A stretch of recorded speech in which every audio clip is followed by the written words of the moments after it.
अगर बात करें एसईओ यानी कि सर्च इंजन ऑप्टिमाइजेशन की, तो पुराने समय में ये ज़्यादा कॉम्प्लिकेटेड नहीं था।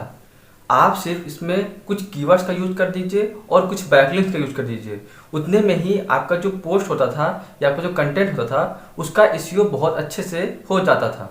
लेकिन अगर आज के एसईओ की बात करें तो आज का जो एसईओ होता है उसको पुराने समय के मेथड पे काम नहीं करने वाला। तो आपको नए नए मेथड और नए नए टिप्स एंड ट्रिक्स उसमें लगाने पड़ेंगे। तो आइए इस वीडियो में डिटेल में समझते हैं कि आप एसईओ में कौन कौन से ट्रिक्स और टिप्स का यूज़ कर सकते हैं। तो आज मैं अपने 6 व्यू शेयर करने जा रहा हूं, इसको आप यूज़ करके अपने कंटेंट को जनरेट कर सकते हैं। तो स्वागत है आपका मेरे चैनल पे। मेरा नाम है रोहित और आप देख रहे हैं ब्लू काइज टेक। अगर सबसे पहले पॉइंट की बात करें तो अगर आप कोई भी कंटेंट लिख रहे हैं तो यूजर के पॉइंट ऑफ व्यू से यूजफुल होना चाहिए। इस पॉइंट को समझने के लिए हमको एक कंपनी का एग्जांपल लेना पड़ेगा। मान लीजिए आपकी कोई कंपनी है और आप उस कंपनी में कोई अच्छा सा आर्टिकल लिखते हैं और अपने कंपनी के बारे में बताते हैं, लेकिन वो अगर आपको यूजर्स को पसंद नहीं आएगा। आप उस चीज़ को बताइए, आप अपने कंटेंट में उस टॉपिक को शेयर करिए, कस्टमर को आपकी कंपनी से क्या फ़ायदा होगा और कस्टमर को आपकी कंपनी से क्या क्या चीज़ें मिल सकती हैं जो कि कस्टमर के पॉइंट ऑफ व्यू से बहुत ही यूजफुल हो सकता है। मोस्टली मार्केटर्स क्या करते हैं कि वो सिर्फ अपनी कंपनी का ही गुणगान करते रहते हैं, लेकिन आज के समय में अगर आप सिर्फ अपनी कंपनी के बारे में बताएंगे जो कि आपके यूजर्स के जो कस्टमर्स हैं उनके लिए अगर यूजफुल नहीं होगा, तो फिर आपको जो आपकी कंपनी के क्वालिटी या फिर अपनी कंपनी का गुणगान करने से कोई फायदा नहीं होगा। सबसे पहली चीज़ ये है कि आपको अपने कस्टमर्स के पॉइंट ऑफ व्यू से कंटेंट को जनरेट करना होगा। अगर बात करें दूसरे पॉइंट की, तो आपको अपने यूजर का जो इंगेजमेंट है उसको बना के रखना होगा। तो इस टॉपिक को डिटेल में समझते हैं। सबसे पहली चीज़, जो आपका यूजर होगा उसको आपको अपने कंटेंट पर इंगेज करके रखना होगा।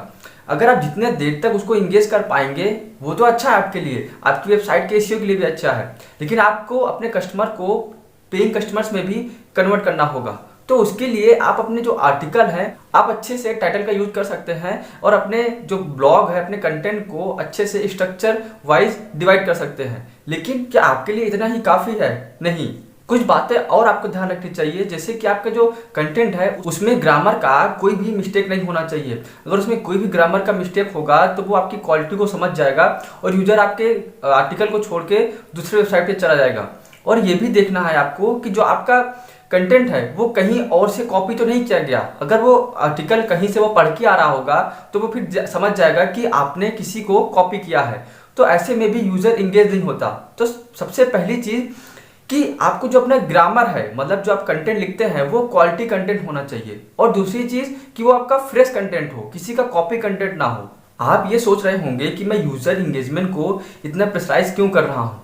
देखिए, अगर यूजर इंगेजमेंट नहीं होगा तो फिर आपकी वेबसाइट का क्या काम है। यूजर इंगेजमेंट की वजह से ही जो यूजर आएगा वो ही आपके कस्टमर में कन्वर्ट हो सकता है। जितनी जल्दी उस कस्टमर की नीड आपकी वेबसाइट से पूरी होती है उतनी जल्दी वो आपका कस्टमर बन सकता है। दूसरी बात ये कि अगर कोई भी यूजर आपकी वेबसाइट पे बहुत ज़्यादा टाइम दे रहा है तो ऐसे में गूगल को ये शो होता है कि आपकी वेबसाइट जो है, जो आपका कंटेंट है वो बहुत यूजफुल है। तो जो आपका एसईओ होता है, जो यूजर एंगेजमेंट की वजह से आपके एसईओ को बूस्ट होने में बहुत मदद मिल जाती है। और अगर बात करें तीसरे पॉइंट की, तो तीसरा पॉइंट ये है कि आपका जो कीवर्ड है वो कहीं से रिलेट होना चाहिए और वो आपके जो कंटेंट है उसको सपोर्ट करे। तो देखिए, इस पॉइंट को डिटेल में समझिए। क्या होता है कि जो आजकल के ब्लॉगर होते हैं या जो फिर कंटेंट राइटर होते हैं वो कीवर्ड डेंसिटी को की फैक्टर मानते हैं। मतलब वो ये बोलेंगे कि आपको 3 से 5% तक का कीवर्ड डेंसिटी रखनी चाहिए। लेकिन देखिए, ये पहले के समय में तो ऐसा हो सकता था, लेकिन आज के समय में अगर आप ये सोचते हैं कि कीवर्ड डेंसिटी से ही आपका जो कंटेंट है उसका एसईओ हो जाएगा, तो ऐसा बिल्कुल भी नहीं है। देखिए, कीवर्ड तो इम्पॉर्टेंट है लेकिन एक लिमिट तक है। आप सिर्फ ये मत सोचिए कि आपने कीवर्ड डेंसिटी को अच्छे से फॉलो किया और अच्छे से कीवर्ड डेंसिटी को यूज़ किया है, मतलब आपने कहाँ कहाँ पर कीवर्ड को अपने आर्टिकल में अच्छे से हर जगह पर कीवर्ड को एंटर कर दिया है। तो ऐसे में आपका जो आर्टिकल है वो रैंक होने के लिए रेडी तो है, लेकिन सिर्फ इतने से ही काम नहीं बनने वाला। कीवर्ड को अपने कंटेंट में रीयूज कर सकते हैं, लेकिन आज के समय में उसका डिफरेंट पर्सपेक्टिव है। आपको अपने जो कीवर्ड है उसको यूआरएल में यूज करना चाहिए, टाइटल्स में यूज करना चाहिए और बॉडी में भी यूज कर सकते हैं। तो ऐसे में क्या होगा कि गूगल को एक साइन जाएगा कि आपने जो कीवर्ड यूज किया है वो अच्छे से यूज किया है। आपने गूगल में ये कीवर्ड टाइप किया होगा अगर चीज विद पिज्जा, तो उसमें चीज पिज्जा और एक्स्ट्रा चीज पिज्जा का भी आर्टिकल आता होगा। तो आप ये देख सकते हैं कि आप कोई भी कीवर्ड एंटर करते हैं तो उसका सपोर्टेड कीवर्ड भी गूगल में वो सजेशन में दे देता है। तो इससे ये प्रूफ होता है कि अगर आप जब भी कीवर्ड को एंटर करते हैं तो आपको अपने टाइटल में ही कीवर्ड को अच्छे से एंटर करना चाहिए, और अगर आप चाहें तो यूआरएल में अपने कीवर्ड को एंटर कर सकते हैं।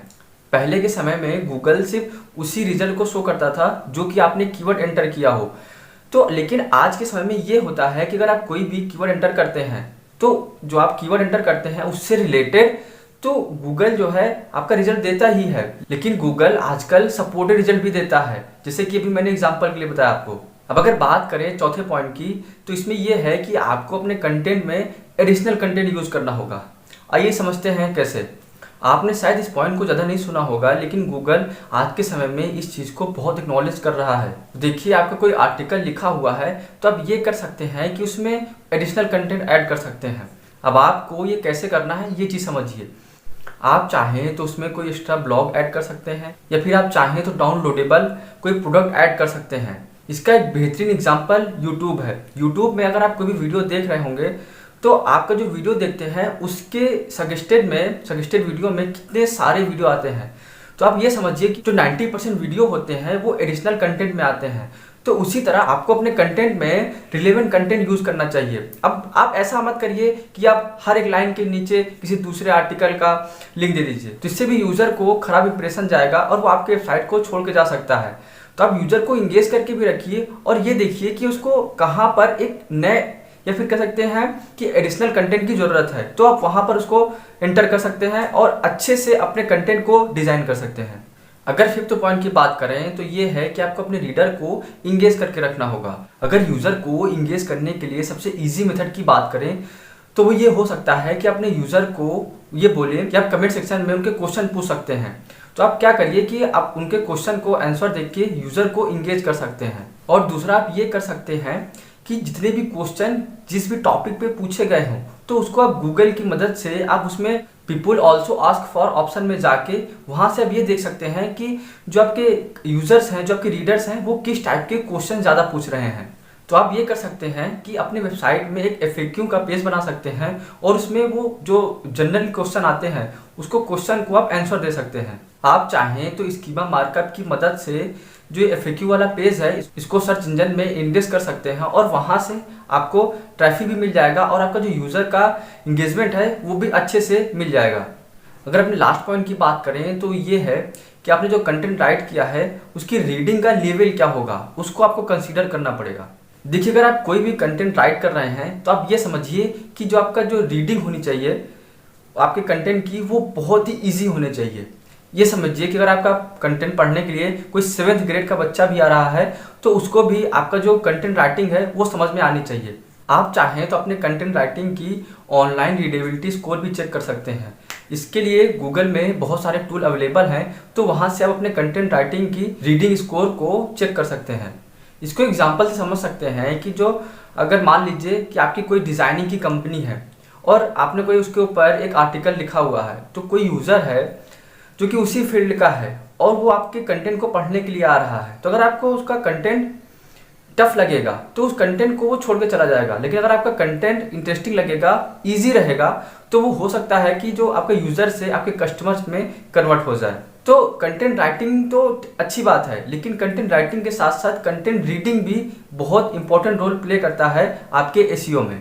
अगर इस वीडियो को रैप अप करें तो इसमें ये आप देख सकते हैं कि जो आपके वेबसाइट का एसईओ होना चाहिए, सबसे पहले तो उसमें जो कंटेंट है वो इतना अच्छे से लिखा होना चाहिए कि यूज़र को वो पसंद आए, यूज़र आपके कंटेंट को पसंद करे और उसमें इंगेज रहे। तो ऐसे में क्या होगा कि सबसे पहले तो आपके वेबसाइट को बूस्ट मिलेगा एसईओ में, और दूसरी चीज़, अगर आपका एसईओ बूस्ट होगा तो आपके वेबसाइट पे बहुत सारा ट्रैफिक आएगा, और बहुत सारा ट्रैफिक आएगा तो ये चांसेस बढ़ जाते हैं कि जो यूज़र है वो आपके कस्टमर में कन्वर्ट हो सकते हैं।